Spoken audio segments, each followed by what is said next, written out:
हजारों सयाह अमेरिका भर से चेरी ब्लॉसम फेस्टिवल मनाने के लिए हर साल वाशिंगटन का रुख करते हैं। ये फेस्टिवल मौसम बहार की आमद के साथ शुरू होता है। I'm not from DC, so this is my first time ever experiencing them, and I think they're gorgeous and romantic. 1885 से शुरू होने वाला ये फेस्टिवल वाशिंगटन की खूबसूरती में इजाफा कर रहा है।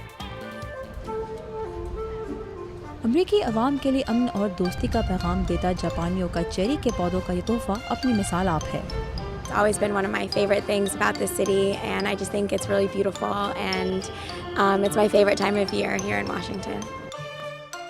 Well, it's such a beautiful day, and I haven't come to see the cherry blossoms probably since I was in my 20s, so I wanted to come do it again.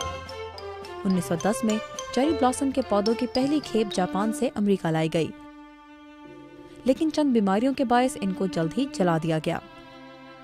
मगर जापानियों ने सफारती ताल्लुकात अच्छे रखने के लिए 3000 मजीद पौधे जनवरी 1912 में अमेरिका भिजवाए।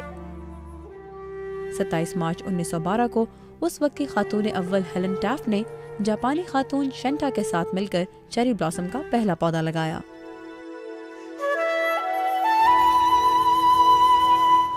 ये दरख्त आज भी वाशिंगटन आने वाले सयाहों को अपनी तरफ खींचते हैं। सफेद और गुलाबी फूलों वाले दरख्तों के नीचे से गुजरते हुए सयाह इन फूलों को करीब से देखते हैं और इन मनाज़िर को हमेशा के लिए अपने कैमरे में महफूज कर लेते हैं।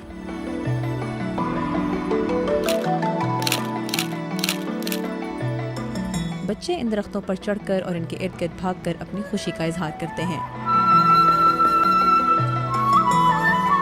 I love cherry blossom feast. I like cherry blossoms. I love cherry blossoms. I like cherry blossoms. I love cherry blossoms. आज भी वाशिंगटन में 3700 के करीब ये दरख्त पोटोमैक रिवर, टाइडल बेसन और जेफरसन मॉन्यूमेंट की खूबसूरती को चार चांद लगा रहे हैं। ये दरख्त फल तो देते हैं, लेकिन ये फल बहुत कड़वा होता है। कुदरत का ये हसीन और नादिर तोहफा।